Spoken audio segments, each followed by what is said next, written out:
after the success of Jaws 2, The Jawsening, naturally there had to be a third film, but we're gonna wait until 1983. Why? Because 3D, that's why. Did you have enough of the Brody kids in part 2? Well, too bad. Mike and Shaun Brody are back, with one working at SeaWorld, where a shark tries getting in without a ticket. While the second film had mixed reviews upon release, the reaction to Jaws 3D, however, was very negative, though as someone on my Twitter said about Jaws 2, it was the least bad sequel and also the least memorable. True, I never thought of it that way. Say what you will about Jaws 3D and Jaws the Revenge, I remember them.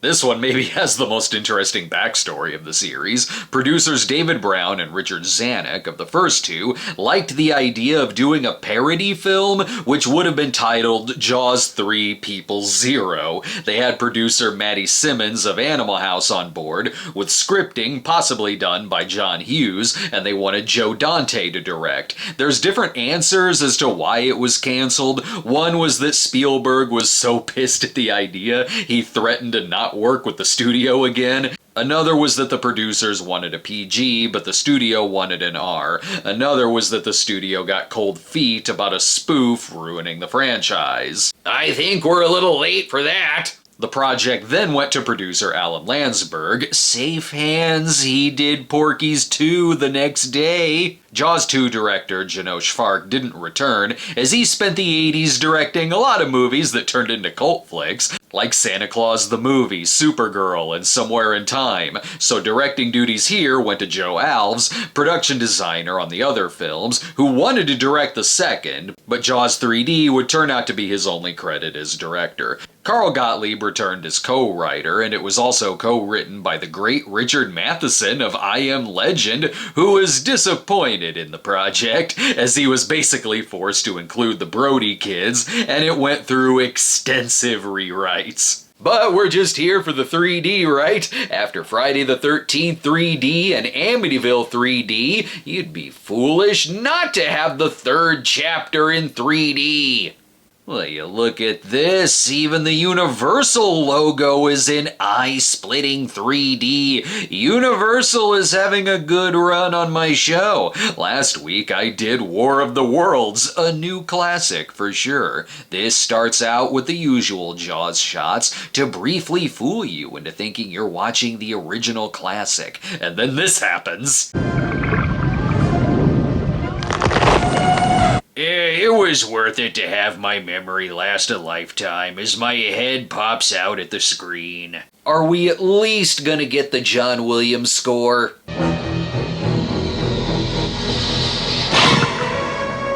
Well, sorta. This time the music is done by Alan Parker, later of What's Eating Gilbert Grape, while the cinematographer here is James A. Contner, who shot two of my favorites, Nighthawks and Cruising. Here the shark will politely ask the question of lips or hips before chowing down. Oh, I love this credit. Suggested by the novel by Peter Benchley. Yes, the hypnotic thumb shark is mentally suggesting we do an 80s 3D movie. This is quite the cast here, such as Leah Thompson in her first film role after the filmmakers spotted her in a Burger King commercial. This ups the ante on everything in the series. 5 minutes in and the shark is set up with a buffet. Part of his contract to return, of course. But they'll be fine. We're still mourning the loss of the singing fish. If you think this will be a big SeaWorld commercial, you'd be correct, but at least with some sexy shorts. The shorts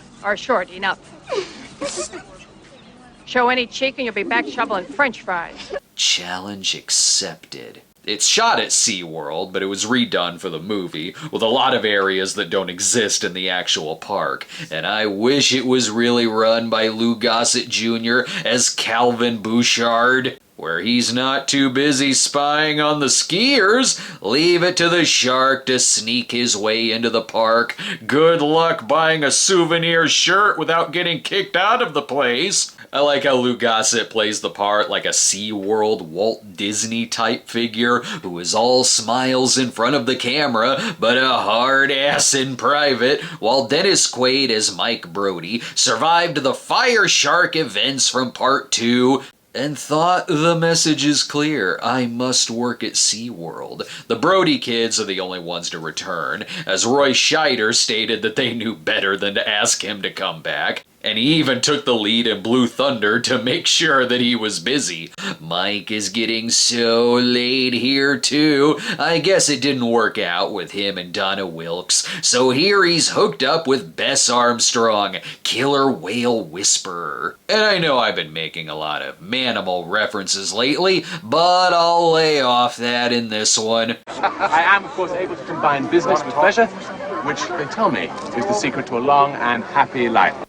Never mind, Manimal is actually in the film. Guys, I've seen him turn into a dolphin and even a shark where it literally played the Jaws theme. Never before has there been a greater expert in a Jaws movie. The Brody boys may as well go home at this point. Shaun is played here by John Putch of One Day at a Time, and who would later direct sequels of his own like Beethoven's Christmas Adventure. What did I tell you before? If the cinematographer is showing a beautiful shot like this, that means you're destined to become eaten. Perhaps it was a mistake to build an underwater lagoon at SeaWorld, but how else are people gonna die by wood chipper editing and body parts coming right at the screen? I knew I should have ordered the severed arm from concessions. I can practically taste it already. But anyway, in the tavern, run by off-duty aerobics instructors,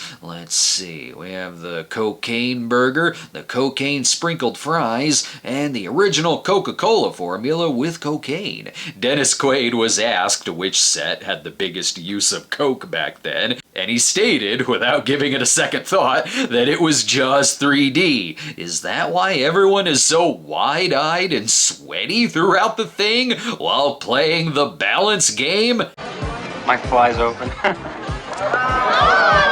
Thus, Marty McFly ceased to exist. Look at this. Kelly and Shaun can't even hit it off without Mike getting it on across the table. Anyway, Mike's gonna crash for about 18 hours. Perfect time for a break-in, all stealth-like. And take it easy with the raft.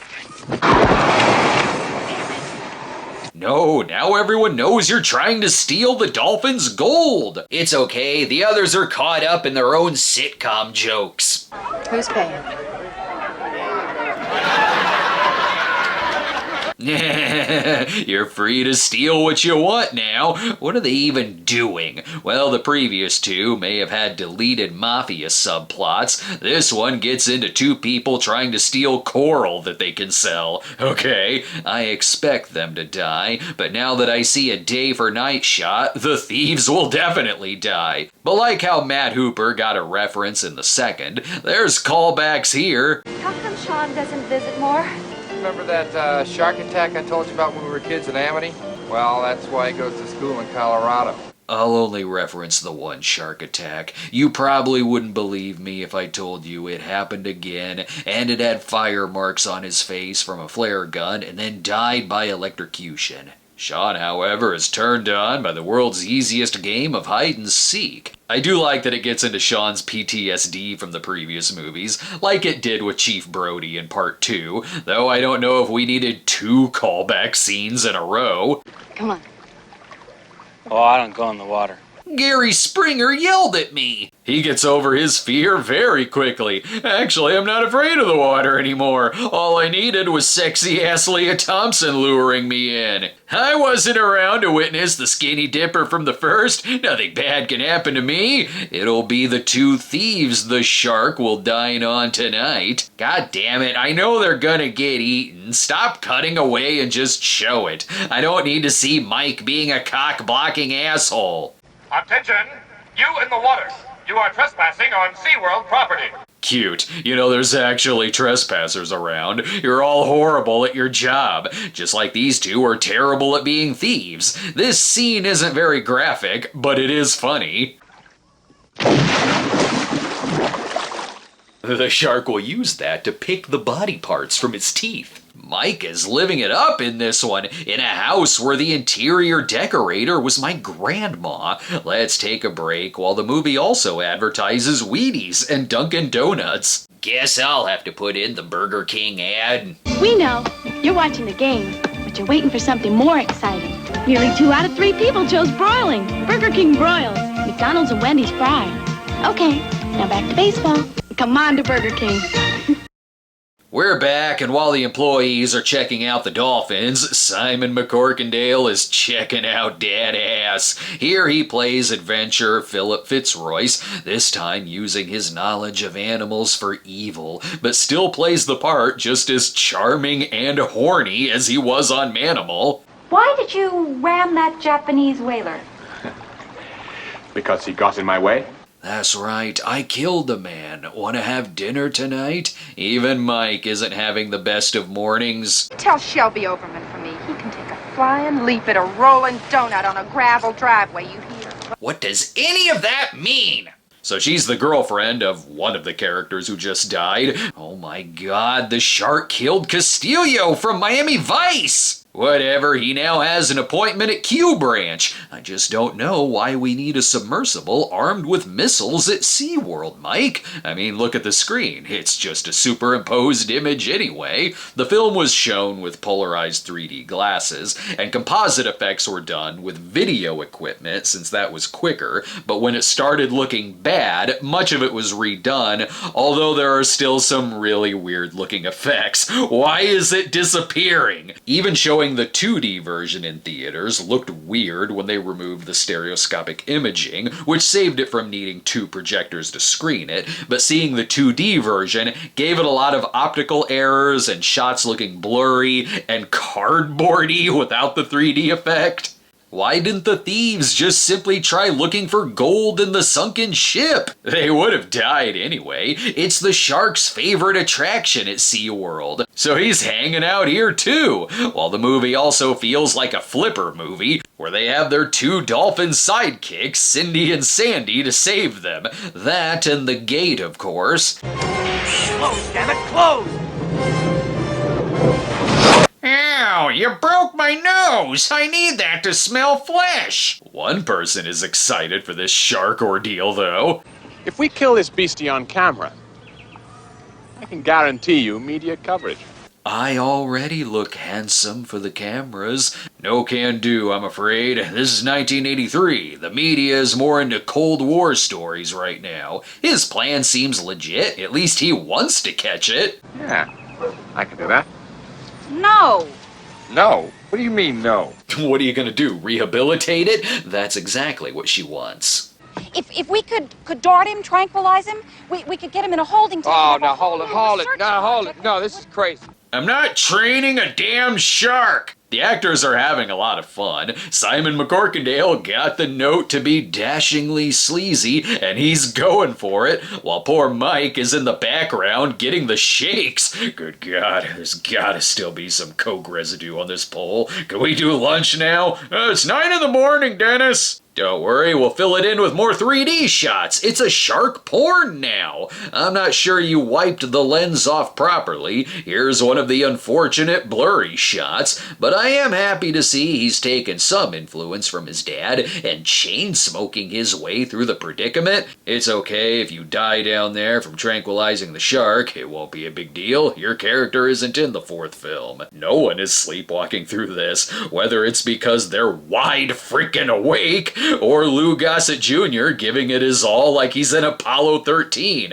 And P.H. Moriarty acting as intense as he was in Long Good Friday and Lock, Stock, and Two Smoking Barrels. Even the shark wants some of that prime camera time, as his footage has him all sped up like he's snorted a line. Gotta get some Friday the 13th 3D style harpoon gun action to bring him down. Ah, no fair! The other shark got barrels of beer. You're just sticking me with a balloon? The important thing is their camera footage and catching the shark is safe. But is the film okay? It's absolutely first rate, Cal. Well, not if you ask Siskel and Ebert. But hey, they did catch the shark already. Yeah, take that, Dad. We caught this beast way before the climax. You owe me a carton of cigarettes. Plus, it's still alive. Oh God, what did you put in that syringe? I haven't felt this hungover since eating the party yacht. And they're hitting on him, too. This one's a fish. A simple, beautiful fish. Keep talking that sweet talk, baby, and feed me more ice cream through the tube. Wait, no, I hate sherbet. Whoa, who would have figured the shark would get pissed? Since he's captured, the 3D can continue. There was some extra filming done to put more 3D in it, after the filmmakers originally intended for the 3D to be less gimmicky, but gimmicky is exactly what people would want going to see Jaws 3D. So during reshoots, you got a lot of extra shots like this. I really don't mind the theme park advertisement aspect of it. Keep in mind, I'm just coming off of War of the Worlds, where the climax was all about using Amazon Prime Air to deliver a thumb drive. This one just happens to take place at SeaWorld. It doesn't pause to show you step-by-step instructions on how to buy items from the gift shop. There are a lot of shots going on in the water, though, like all the beach footage from the first two. Is there gonna end up being 2 sharks? Impossible. There hasn't been a tiger shark spotted in weeks. This does make me want to go to SeaWorld so I can check out all the amazing scenery put in post-production. And, the haunted house? This is a horny-ass haunted house. It's like it really is groping me. I also like the Brody boys better in this than in the second. In the second, they were interrupting a much better movie featuring Chief Brody and his paranoia. Here, Mike is the main character, so it's more focused, and he's not really interrupting anything. But they're still terrible at running this place. The shark is dead? What do you mean sharks can't have ice cream? For Christ's sake, just put Manimal in charge. Too bad the crowd is around. Simon McCorkindale could have just turned into a shark, replaced it, and the crowd would be none the wiser. This is kind of a sad scene. Here it makes sense another shark would show up and want revenge. Take that, Part 4. Does Part 4 have underwater tunnels with a 3D version of the severed head scare from Part 1? I think not. Jim Croce, what are you doing here? They're still going about their day happily, as if there aren't dead bodies that keep turning up. And Bouchard has the best reactions whenever he hears bad news. Our shark couldn't have killed Overman. Its mother did. You talking about some damn shark's mother? Well, it makes sense. It is 50% off Family Day at the park. And we get a sample of the shark's hearing abilities. Don't tell me I have to put on a tie to enter. I don't even own pants. Like any shark wanting revenge in a shark movie, looks like Shaun will be in danger first, while Mike is off being a dick. The hell? You could have just asked. We have to do some stock scenes from the series, like clearing everyone out of the water, cause Hatchet Harry's gonna kick your ass if you don't. It's got an added touch where the live show is so loud and with gunfire that no one can hear him when he tells them to get out, making it the best live attraction at SeaWorld I've ever seen. The shark should catch them. Why isn't he going faster? I've seen him go 100 miles an hour in these sequels. Now we're late enough into the movie for him to get his buffet. This is actually the first scene I ever saw in a Jaws movie. The original was the first I saw all the way through, but at some point when I was a little kid, this scene was on TV, and I remember asking my mom, what happened to that lady? And my mom being like, shark got her. Then years later, when I did see the first, I thought, what was that part with the leg injury from? Oh, Jaws 3D, the best way to be introduced to the series. Let's take another break. He's gonna have to hand out a lot of free passes. How will we ever survive this? blood will rush. What is this, some kind of sick game? And your worst fears will surface. Shark Night 3D. Also showing in 2D, September 2nd. We're back. Has the park been cleared out yet? Where the hell is the nearest successful exit? We're underwater. No, you're not. None of you are underwater. The crowd reactions are pretty funny, too. Holy shit! That dude had one line and he made the most of it. It's interesting going back to this film before it was remade as Jurassic World. This is like a combination of a shark movie and also a 70s Irwin Allen disaster movie. Guys, we just have to wait for either Gene Hackman or Steve McQueen to show up and we'll be fine. Now to remember how we defeated it the last time. Get me some Coca-Cola product placement. That's what they did in part 2. While Fitzroyce will be here to save these people with his sidekick ready to break the shark's knees with a crowbar. Their plan is to lure the shark back through the pipe by any means necessary. Ah, crap, they're dead. I take back what I said earlier. I don't want Mike to be the main character. It should be these two in their own buddy shark hunter documentarian movie. Then they'd at least make it to the end, instead of dying while giving the shark glamour shots. This is a pretty horrifying death. Fitzroyce is frickin' swallowed whole. No! He was the man with the brightest of futures and the darkest of pasts. Crap, suddenly the park got less handsome. They'll get someone else down there who doesn't allow themselves to get eaten whole because that's what the script said. They'll focus on the 3D instead. Call me crazy, but I kinda like this movie. Yeah, Jaws 2 was certainly shot more like the first one, but this is just the right kind of cheese for me. One where the flaws add to the charm of it, like the silly-ass 3D effects, plus the shark stalking a theme park makes for some good entertainment. I would absolutely go see a 3D screening of this in theaters. I also like that it doesn't just do the first one again, right down to the characters. Sure, Mike and Shaun Brody are in it, but they could have been anyone. And characters like Bouchard and Fitzroyce make the roles their own, instead of just being this movie's version of Mayor Vaughn. If anything, they flip it, and Fitzroyce is like an antagonisty Matt Hooper, but even he gets some heroic moments. The most important thing, though, is that it's not forgettable. It keeps the cheesiness going at a good pace. Look at this. How's the shark blocking the door like that? As if it's Jaws or its foot. What doesn't have a good pace, though? The suddenly slow as shit shark moving like a loaf of bread with this ridiculous slow motion.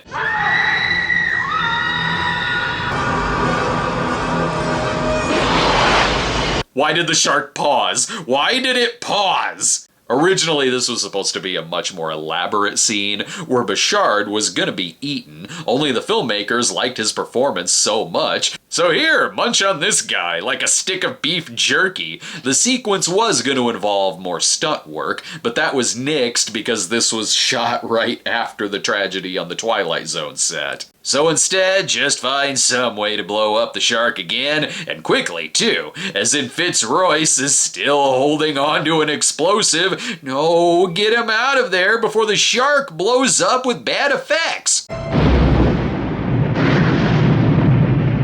What is that? What the hell is that? Why does it look like a shark-themed piece of gum?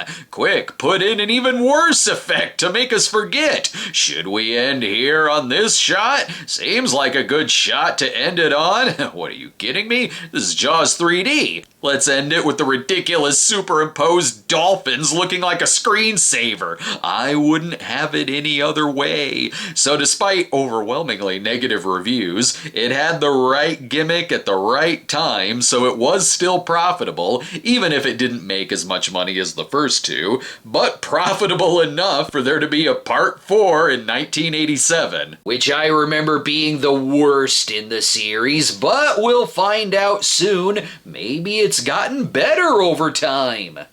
There is nowhere to hide. You're all I have left. I don't want you working in the water. No way to escape.